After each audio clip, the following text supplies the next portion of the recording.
Good evening, everyone. This is Dolores Cannon with the Metaphysical Hour.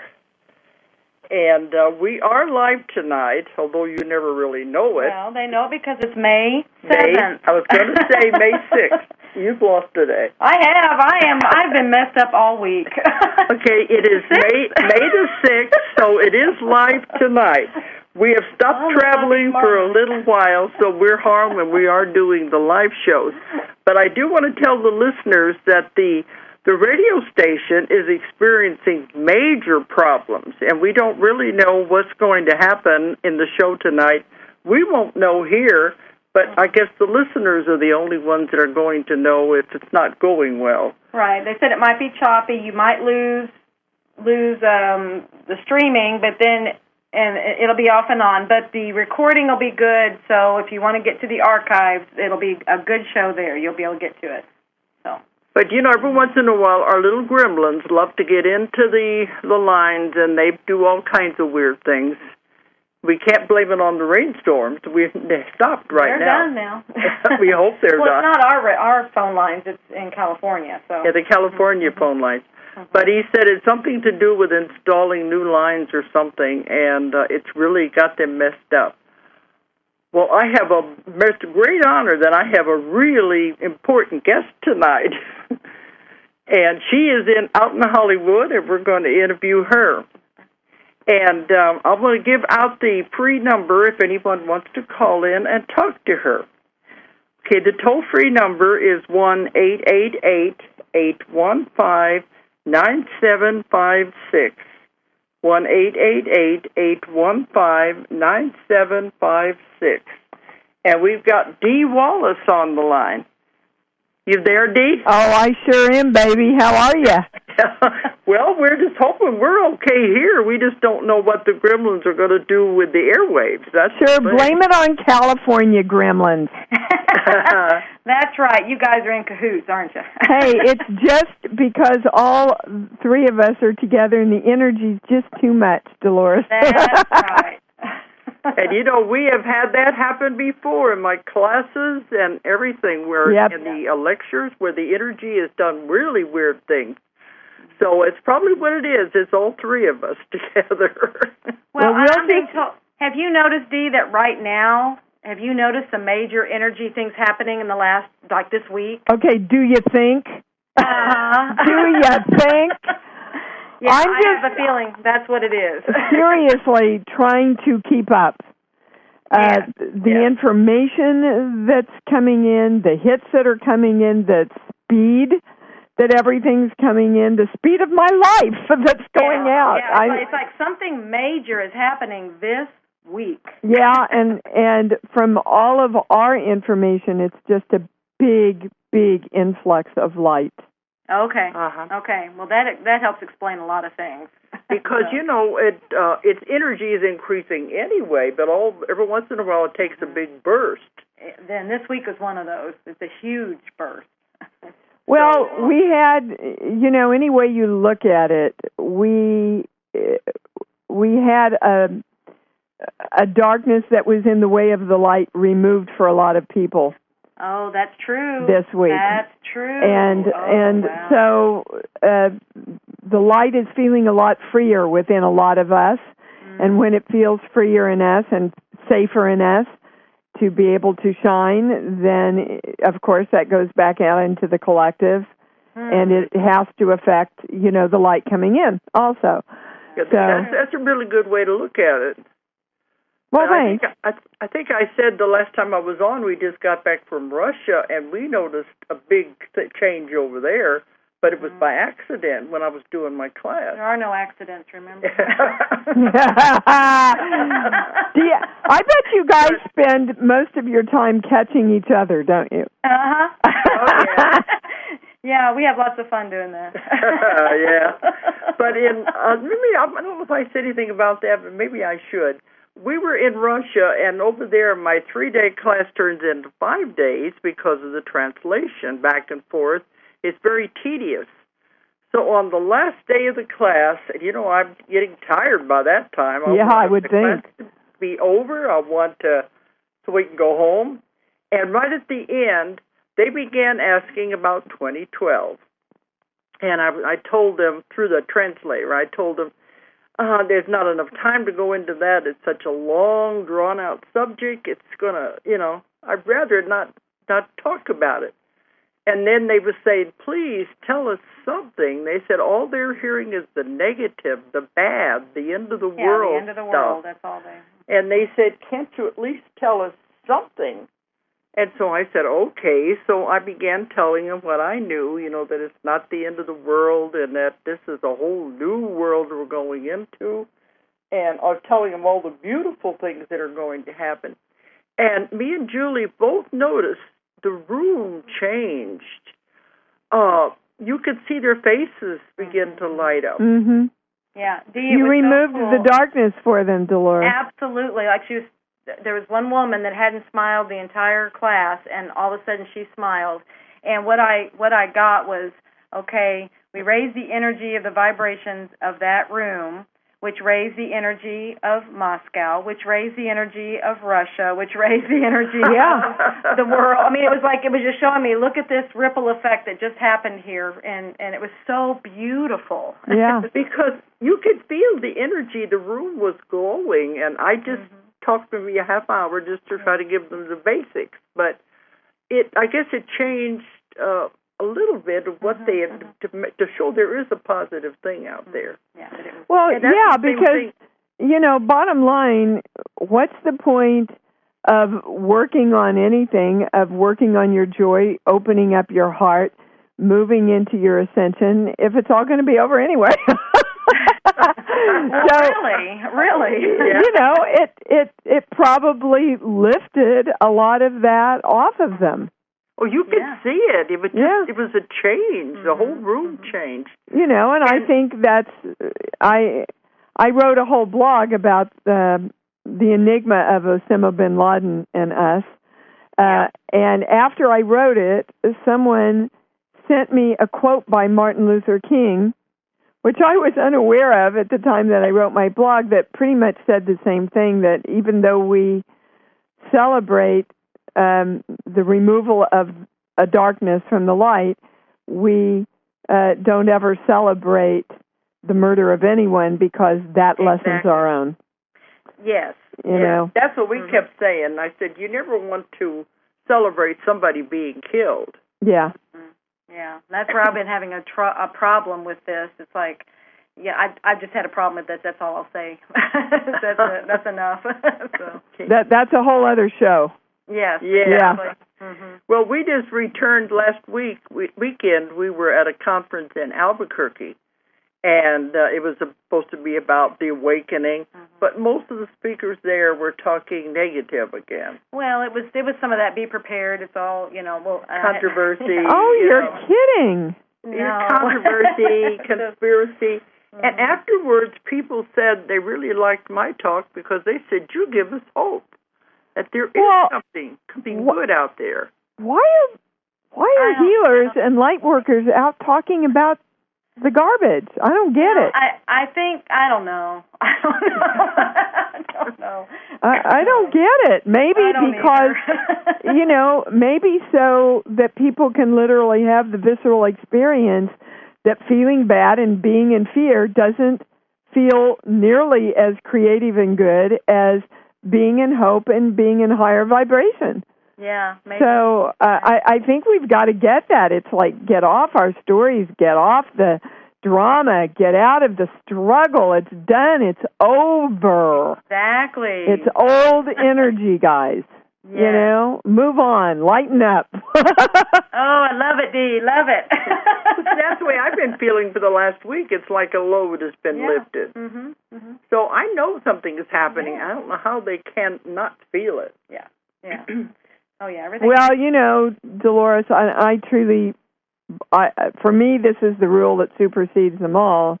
As you believe, it will be delivered unto you. Absolutely. Whether it's physically delivered unto you or you live in the vibration of the fear as a constant in your life, you will create it from the perception that you hold. Yes, because you do create your reality, and everything, if that's what you want to live, that's what you will draw to you. Well, I tell people what they fear most is what they're going to attract. Yeah. Before we go any further, let me tell the listeners who you are. Yeah, we just jumped right in. It's like, prep you here. I do a little bit. Yeah, usually I start off, by having the guests tell who they are and everything, but we did just kind of jump right in. All right, guys out there, listeners, it's a very important person. I think she is. She's a very wonderful person. But Dee Wallace is an actress who has appeared in many, many major motion pictures and TV shows. And Dee, I saw you the other night on the show. I was surprised. There you were it was an old one, but it was Murder, She Wrote. OMG, you saw Murder, She Wrote? Oh, my goodness. Keep popping up all over the place. Well, I'm happy because I'll get 2 cents from that residual. There you go. Okay. But for the listeners, Dee was the mother in E.T., and that's, I think, the one you said you're most remembered for, but you've also done a lot of modern TV shows, too, haven't you? Oh, yeah, tons. I've been on Criminal Minds and CSI and Law and Order and all of them this year. So I do a lot of guest star roles. I've done over 130 films. 4 television series. I'm a prolific actress. I'm just on my way, actually, to do a beautiful little comedy with Doris Roberts. Oh. Okay. When is that going to be? You going to go this week or what? Yeah, I'm leaving Sunday to do that. And in between all of these travels, of course, my book Bright Light just came out. So I'm doing a lot of book signings for that, and I'm doing science fiction conventions, and it's going to be a very busy May you're for a me. well-rounded person, Dee. Yeah. I'm tap dancing as fast as I can. There you go. Well, they are still connecting you with E.T. all these years later. That's why the science fiction one. Oh, yeah. And also the horror movies, too. That draws a lot from way, way back, isn't it? Exactly. I have a huge amount of fans from Cujo and The Howling and The Frighteners and most recently Rob Zombie's Halloween.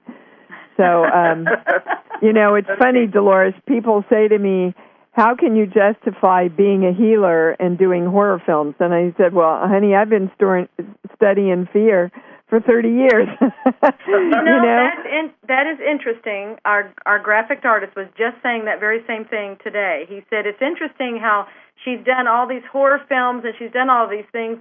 And he says it's like it was a way to make us face our fears. It was putting the fears right in front of us so we would start dealing with them. Well, and aren't we all running away from some monster? And mostly it's us.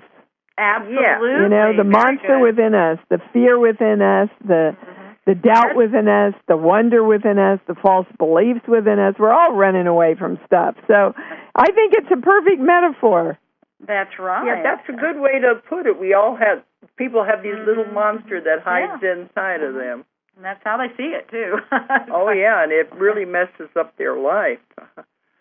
But, when you were doing those films, you weren't into the healing at that time, though, were you?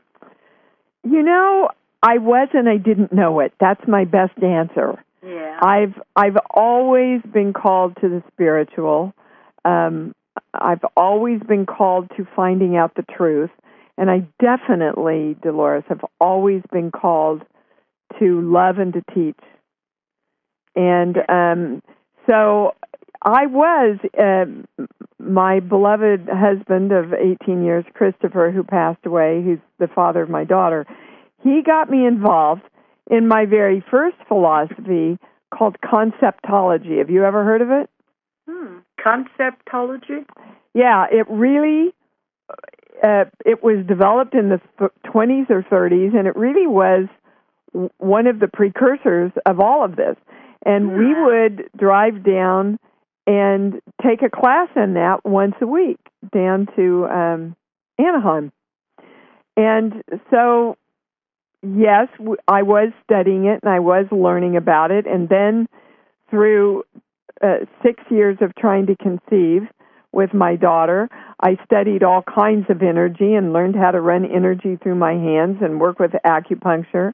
And I found an acting class, which I talk a lot about in Bright Light. It really, this acting class and my mentor, Charles Conrad, always started the classes about energy and how energy worked. And unbeknownst to him, even, he would read us a lot of the classics and them talking about energy and the creation of life and everything to tie it in with my acting technique.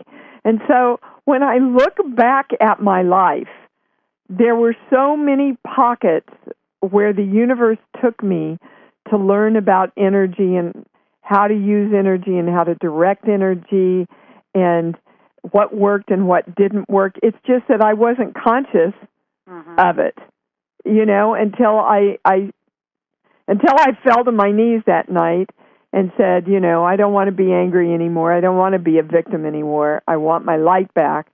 I want a way we can heal ourselves. And that was the beginning of the conscious direction and information and forming of all of this. That was the night that consciously, because I asked, I can remember it all starting. But really, I was in the universal school for a long time without even knowing it. Yeah. But, I think when we look back at our lives, we could see we're being prepared, but when you're in the middle of it, you don't have any idea what it is until you look back and say, these things were happening and we're not even aware of them at the time. Yeah. Ergo, the word trust. Yes. That's what they mean, where you got to, at some point trust that you're in the right place, right? Yeah. Mm-hmm. Yes. Well, we've all been there, done that. We've all had things, I call it the testing times. We all go through those when we don't know which way to go and we're having all these things be thrown at us that are really testing us. Yep. And some people go the wrong direction. But then they can always bounce back. But we all have testing times that are going. Exactly. And, I really don't believe you can get it wrong. You just realize you walked into the wrong class. Yeah. You made something out of your Play-Doh that you don't like, so scrunch it up and make something else. Exactly. Right? Exactly. Okay. Yeah. That's what I tell every. Learn from it. I said there is no bad, there is no good. It's just lessons and experiences. Yep. And what did you learn from that experience? I'm with you. And a lot of people don't want to look at it like that. Because they'd have to take responsibility then. Bingo. Yeah.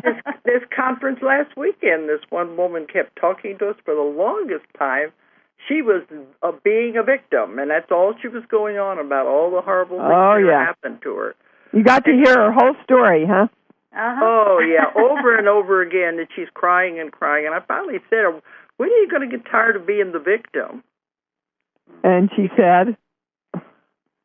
Well, she wouldn't acknowledge she was. You don't know all these, how bad my life has been and all of that. You stop being a victim the moment you decide to stop being a victim. Yeah, you bet.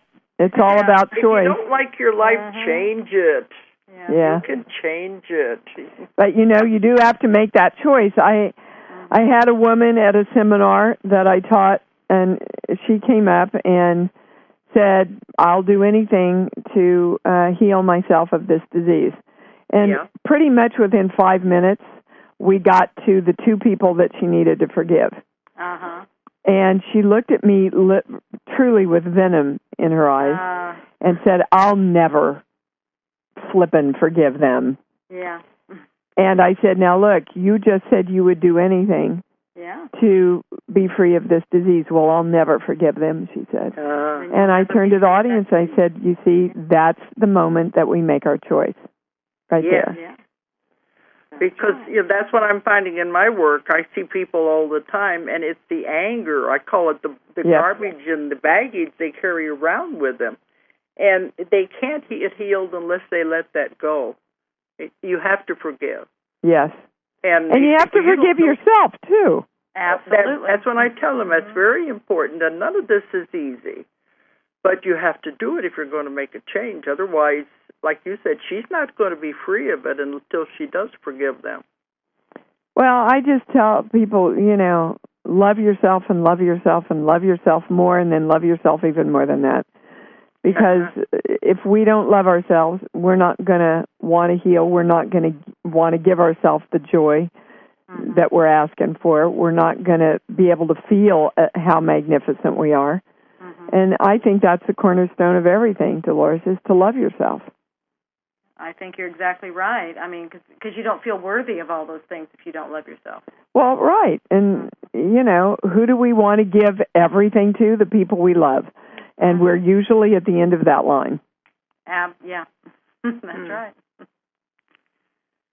But that's part of the testing, though, is also to have these people come into our lives, and then you have to recognize that. And once you do, it becomes so simple. Because, one of the things that I give in my classes and everything is, in my lectures, too, is how this is just a play. That's all we are. We're involved in a play.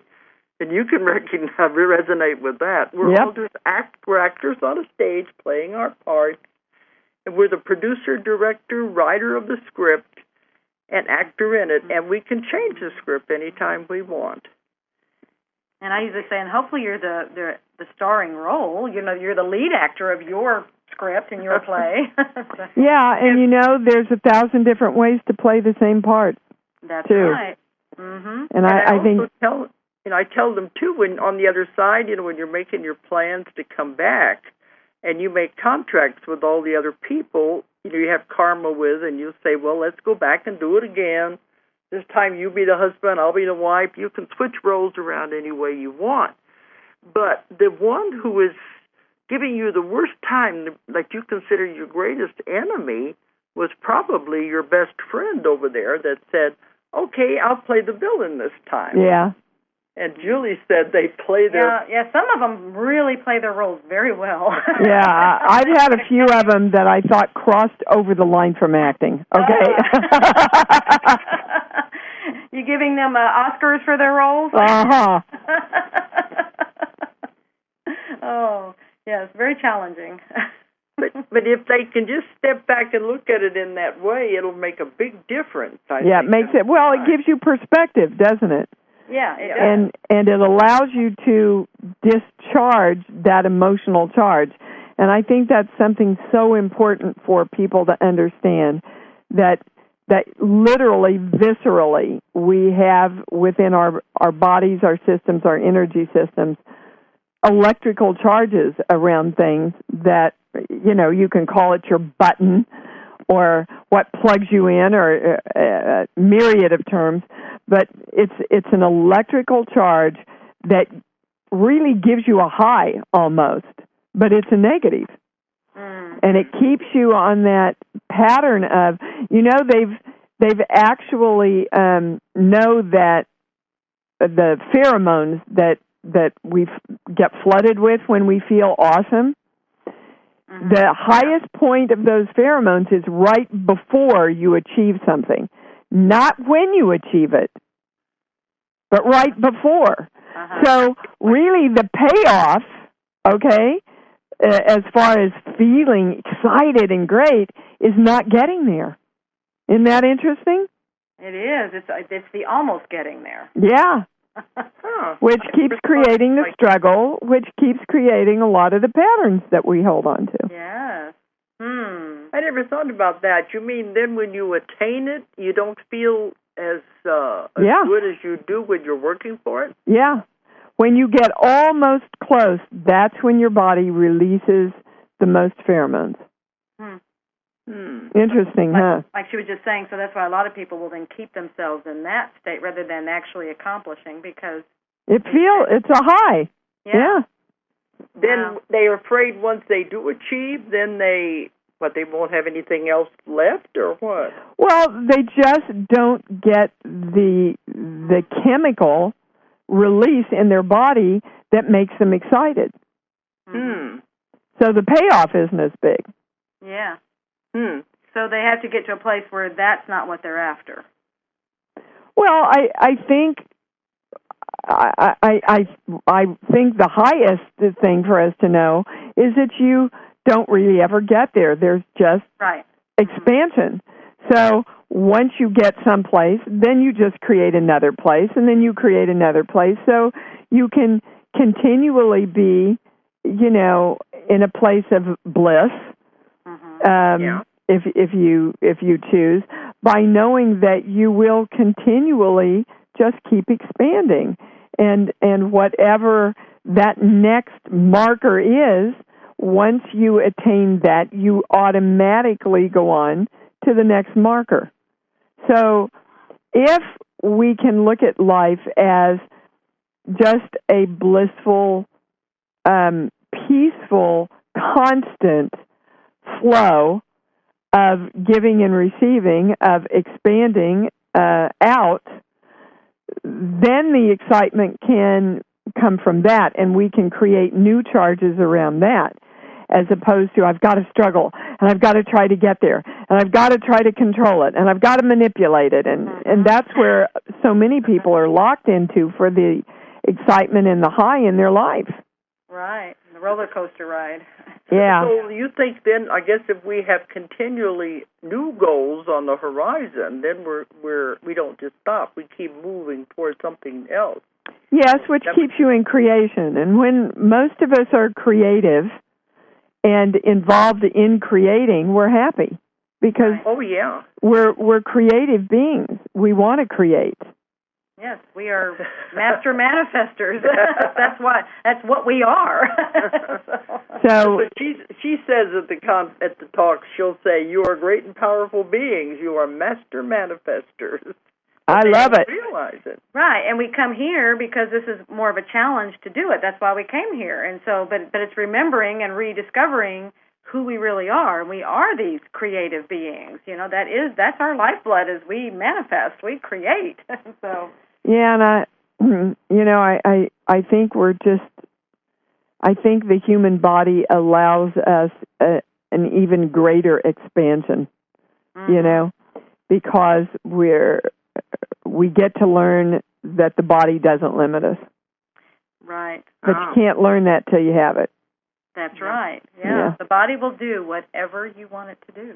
And that means if you want it to be sick or if you want it to be healthy, that's your reality. You can create it. And they all think of themselves as the victims, going along with it without realizing the really amazing control they do have. Yes. But you have to claim it, though, You have to claim that and believe that you have the power. Yes. That's right. When you were talking there about the joy in creating it, and then when you get it, I was thinking, I just finished my last book, and it's going to the printers now. Mm-hmm, mm-hmm. And how many does that make, Dolores? Let's just talk about the little Energizer channeler here. How many does that make? This is 16, and I thought it was going to be a little book, and it just kept growing and growing, and it's another big one. But unbelievable. But I told Julie, I realize now when I'm going through the writing of a book, and when you're finished, it's like having a baby. Yeah. And that's my child, and then when it's born, like now, it's been birthed. It's going to go to the printer. She handed it over to me, and I take it from here. Yeah, she puts it into the format, and it goes to the printers, and now it's being born. And I've noticed after that, I go into same thing as postpartum depression. Really? And I don't know if, because it's just like when you have a baby and you're all excited about it, and then when it's born. The old pheromone thing we were talking about. Yeah, that's what I was associating it with. That goes along with that. I get a big yes on that. So let's just take a moment to balance all the hormones and the pheromones around creation. That's what I'm hearing. Mm-hmm. So I use statements. I'm just going to claim the statements and hold the intention that all of that is balanced around creation, and that once our creation is complete, that we're excited and high and joyous and, what's the word they're trying to give me? Filled up, right? Mm-hmm. And then we rest and go on to our next creation. You don't think for 1 minute you're going to stop creating, do you, woman? Oh no, I've got 2 more books in the works. Okay, I want to be you when I grow up. Well, there was too much information for one, so I had to try to divide it down. I thought it was going to be small, but I don't know. It's going to be 2 more, but I told Julie I'm going to give myself a little rest right now. Yes. So that I can focus on a few other things before I start tackling the next one. Well, and sometimes just rest is okay too, Dolores. I don't know what that is. I do know what you're talking about, though, because Julia, you're the same way. You don't know what it's like to rest either, do you? Well, I do, but I always think I'm going to want to rest longer than I do. Right. Yes. Okay, that's done. Okay. I get into about 2 days of rest, unless it's Hawaii. Yeah. I really can go to Hawaii and just rest and play for 10 days. I can, and I need to. I need to do that again. Yeah. I think that energy that's what it's conducive for. It's that place is created for that. Yeah. But but we found though you can only after a few days. Then I start getting bored, and I've got to get back to work again. Well, I don't there. Although most of the time I've been in Hawaii, I've been with my family and my daughter, and you can't ever get bored with my daughter because it's, Mommy, let's go jet skiing, let's go, diving, let's go waterboard, whatever. We're just going all the time. So but it's a different thing than when I'm in the channel 24/7, which I pretty much am all the time anymore. Mm-hmm. Between 2 radio shows and my books and teaching acting and acting, and it's all channeling. Right. Excuse me. But Gina, you're talking about resting. We don't have time to rest now because we're getting ready for our conference. I know. How exciting is that going to be? So that's why this month I don't have to go anywhere, but we're focused on that, and that's going to take a lot of energy to get all the pieces of that together. Let's tell everybody about the conference, what it is. Okay, it's coming up. It's June 10th to the 12th, and Dee is one of our keynote speakers. She's on Friday night. Yeah. Yay! So exciting. I'm just going to try and keep up with you guys. Come on, girl. It's in Rogers, Arkansas, and on our website we have all the information about it. So, and the website is? The website is ozarkmt.com. You can also get to it through dolorescannon.com. So it's all about it. And this takes a lot of preparation, but each year it's growing and growing and getting bigger, and it's reaching a lot of people. Right. And that's why from now, I think it started a week ago, until the conference, we're interviewing our speakers. Right. Oh, and Dee, the last show I did, I don't know if you heard about this movie that just came out. It's called 3 Magic Words. I have heard about 3 Magic Words, yeah. I thought you were going to say I Am. Have you seen I Am? I Am? No. Oh, Tom, what's his name? Shadlick, who did Pet Venture and all that. Oh, my gosh, you guys have to see I Am. It's an amazing film. But tell us about 3 Magic Words. Well, I've already talked about it because I was out there for the premiere because I'm in that movie. I know. Another movie star in our midst. Woo-hoo! Well, Michael Perlin is the producer, and he's going to be there at the conference. And he's great! He's going to show the movie at the conference, and he's excited about that. Mm-hmm. Did you like the way you looked, Dolores? Do you like it? Do what? Say that again, Dee? Did you like the way you looked? Not really. I know, we never do we? But I was surprised that he had me, the interview, I was doing the whole the voiceover throughout the film. And, oh, my goodness, really? And he didn't tell me about it until we went to the premiere, and then I said, oh, my gosh, that sounds like me. You know who I was there with? Belinda Velasquez. Yeah, I know. And she said, that's you. And it was it wasn't so much what I looked like. I didn't look that good, but my voice was throughout. Well, woman, you got to read your contract next time. Seriously. But it's a wonderful metaphysical movie. And, when I was out there in Hollywood, I've told the listeners before that everybody kept saying, oh, nobody cares about metaphysical films. All they want is the car chases and the sex. That's not true. And, the crime movies. And I said, I don't believe that. And they said, oh, that's all the powers that be want. But that night we had the premiere. That theater held over 400 people. It was packed.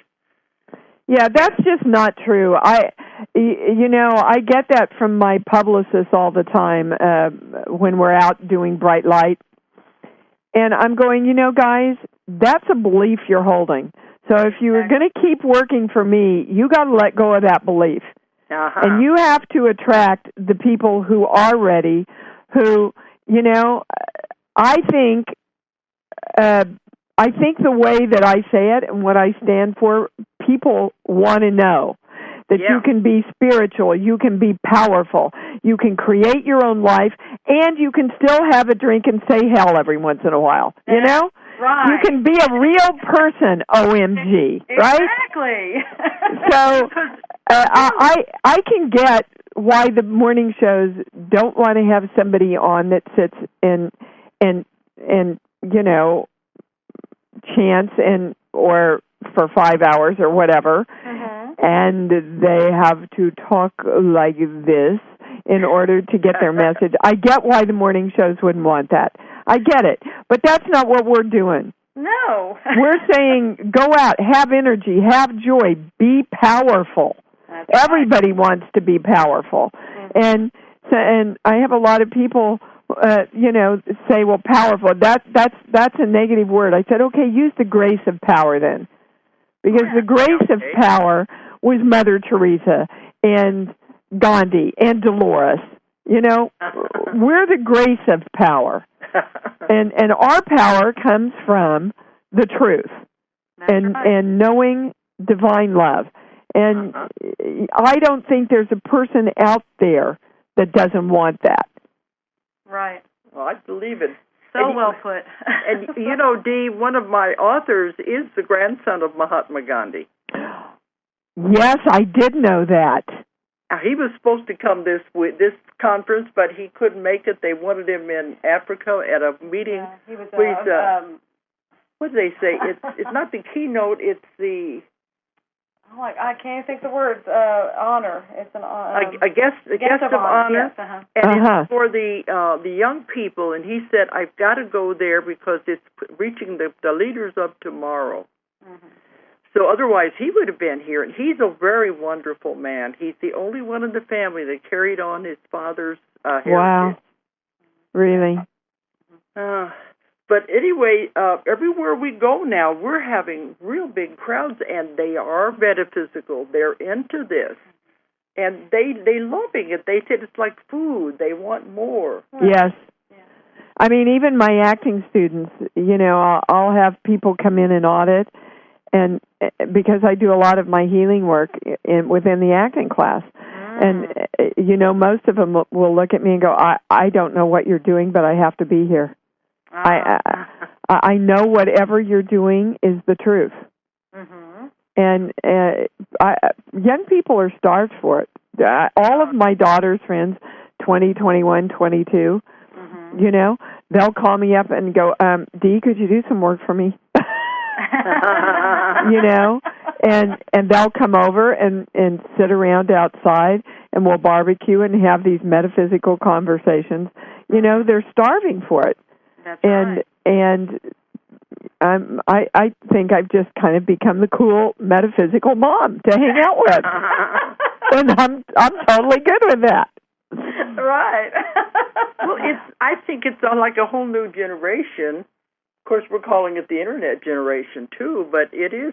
They are thinking differently than the parents did, and that's good. That's the beginning. Absolutely, they're open to new thought. Well, Dee, you were talking about your healing work. Can you expand on that some more, on what you're doing? Well, my specialty is discerning blocks that are in people's energy, and blocks take on different forms. It can be genetic. It can be false perceptions, false ideas, fears. And usually we all think I'm too afraid, and it's usually around I'm too afraid to be as powerful. But I'm very intuitive at hearing and going very quickly to what those blocks are. And also, a lot of my work is based on the collective consciousness and literally what the collective is ready to move through, embrace, and expand into. And we're at an amazingly fast pace now that the collective, there's been so much work by so many light workers that have been holding the vibration that a lot of the collective has been able to shift over and start being open to it. So I do privates from all over the world every day. I have these great webinars that you can attend in person or stream online, very affordable, and they're all based on the I Am principle. And basically, the I Am principle is you have to claim it to be it. God said, I am, that I am. If I'm going to be God, I got to say I'm God, right? That's right. And if I'm going to be powerful, I have to claim I'm powerful. If I'm going to be well, I have to claim that I'm wellness. And so we've done these 2-hour webinars so far. The first one was The Gift, which outlines what I believe to be the creative process. And then we took it into I Am Success, I Am Wellness, I Am Relationships, and I Am Money. And May 19th, we're getting together from 7 to 9 to do the next one, which is A Night with Bright Light. And the channel told me, I call it the voice, Dolores. The voice said, you have to take a little bit of a break from the subjects because we want a night to bring the most important information from all of the webinars together in kind of like a community forum so that people can come together. We're going to have it up on Skype on a big screen, so hopefully we can even get people if they want to be on screen there, and just everybody can bring their questions, their comments about the book, their perusals of their own bright light and when they lost it and how they got it back and how they turned it up. I mean, you can't ever lose it, but we just turn it down, you know. Well, how did they find out about that? You can find out about all of my stuff. I finally just got my new website up. And it's under called? Yes, IamDeeWallace.com. Yeah. IamDeeWallace.com. Okay. IamDeeWallace.com. Yes, ma'am. And I want to also let everybody know that you are publishing Conscious Creation in the Big E now, and I am thrilled and honored, Dolores, that you wanted to do that. Yes, and we hope to have all of these books out by they will be. There's no hoping. It will be done. She's always going, well, I don't know. You think it's done. Just that's She claimed it, Dolores. That's right. But she had 9 books to get out of here this week. Good grief! Finally, the last one went out, and they're all out. And yours is those. The Big E is definitely going to the printers this week. Have you seen the covers yet? No. Did you change them? Yeah, he just sent them this afternoon, and Jared saw the Big E, but you're probably running around. You haven't seen them yet, so. Oh, you have no idea what I'm trying to leave early Sunday morning, and oh my goodness. Well, actually, we do know. So. Good luck to me. Yeah, you do. I don't know how y'all do it, seriously. I mean, I thought I had a lot of energy. I met Dolores and went, holy God, I've got to keep up with her. Yeah, you got to get her brand of batteries. Oh, my. So I'm just dying to hook up with you, woman, because I can imagine what the three of us are. We're just going to be little tornadoes here. I can't wait. The room is going to explode. Me too. Yeah. Well, that's it. She's always telling everybody I'm the Energizer Bunny. Well, I second that. Okay. But anyway, we are going to have your books here. All you have to do is bring your new one. Oh, I will bring. Bright Light. Mm-hmm. I will bring Bright Light. We'll have the others. So definitely bring Bright Light, my baby, and it is out now. You can get it at all the bookstores, and you can order it on Amazon and Barnes and Noble.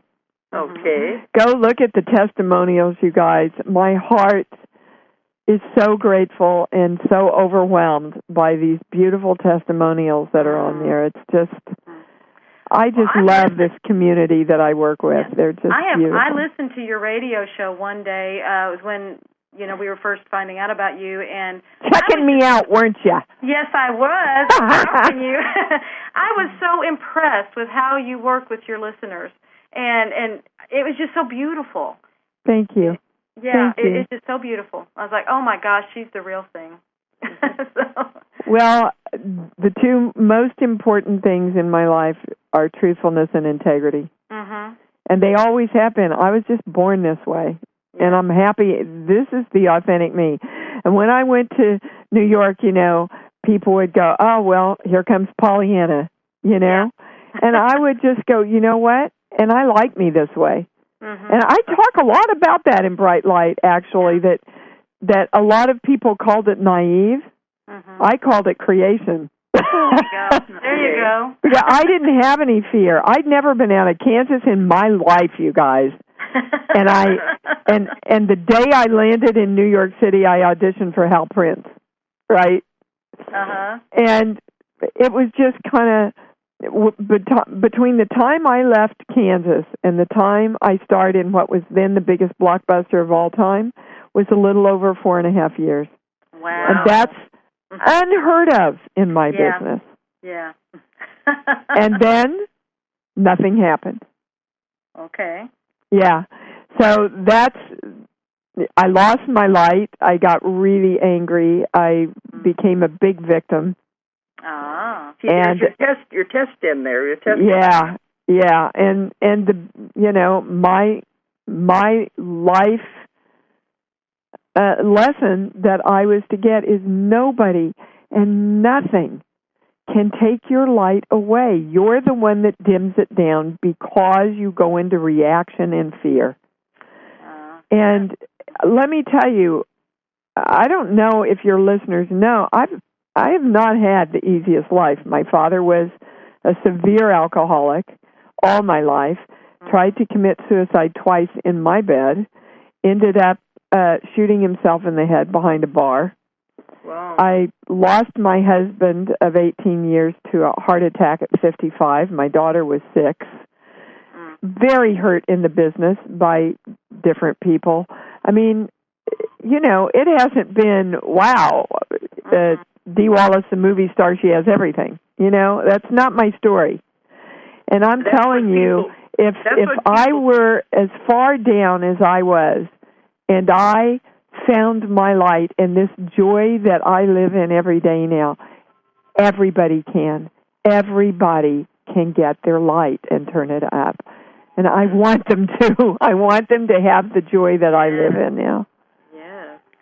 Well, that's what people always think, that movie stars have got all this money, they got all this fame, they got it made, but they don't realize you got to pay your dues to get there. You have to go through a lot of things.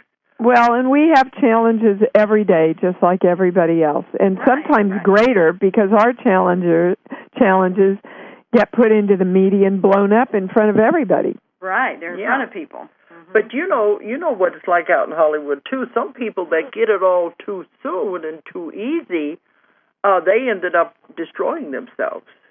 They can't handle it. Yeah, handed to them. I know that that little voice of Deanna Bowers, who was raised a good little Methodist girl, when E.T. took off and hit like that, I know that those old teachings of, Dee Dee, I can hear my mom say it now, you just need what you need, honey. You don't need anything more than you need, right? And be humble, And I tell this story in bright light. One night when I was in the back of the car, and I was in my joy about this really good performance that I had done in my dance, and it was my first solo, and I was so in my joy, and I burst out, "Oh, Mommy, I was good, wasn't I? I was so good." I can feel the tears coming up right now. And my aunt turned around and admonished me, "Don't you ever, ever say you're good.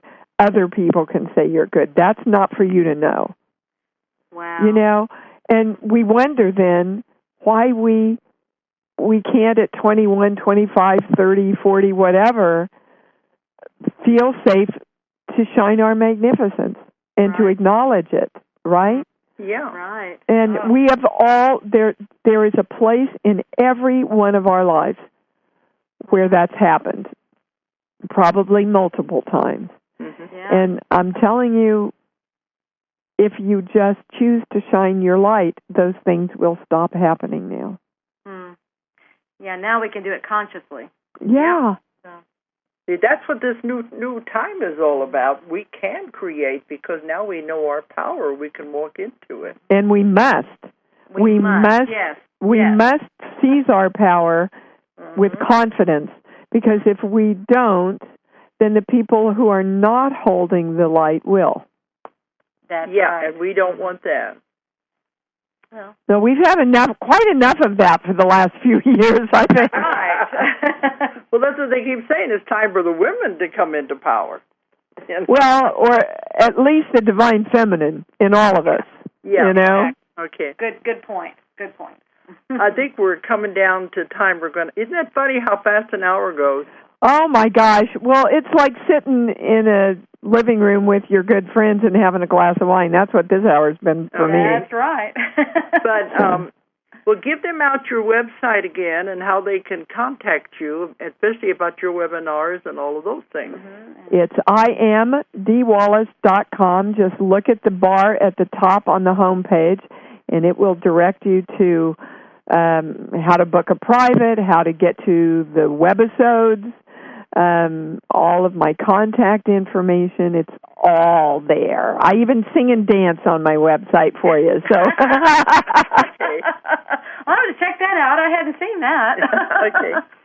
And we don't want to tell everybody that, yes, at our conference in June, it's the 6th Transformation Conference, June the 10th to the 12th, and Dee Wallace will be there on the 10th. Right. Friday night as a keynote speaker, and I know you're going to love, she's going to talk about these same things. She's going to give a 2-hour lecture, and so she's going to be there. So anybody that wants information about the conference, go to our website, Ozark Mountain, OZARKMT.com, or like she said, just type in my name and it'll all come up. Find our schedule and how to book the tickets and find out where it's going to be. And I know we're going to have another really, really good conference this year. Oh, absolutely. I can't wait to meet you in person, Dee. Oh, me too. We're going to have some big hugs and we're going to party. That's right. Okay. Well, then, I think that's everything for tonight, and it's been a great honor having you on here tonight. Dee. And a great honor being with you, Dolores. I mean that truly from my heart. I send you guys love, your listeners many blessings, and I can't wait to be there in person with you. Okay. Feel the same way. So we're going to have to say good night then. So good night, everybody, and thanks for listening. Good night. Good night. If you enjoyed the show, check out more of our other videos and be sure to subscribe and click the like button. Thank you for listening to the Metaphysical Hour with Dolores Cannon.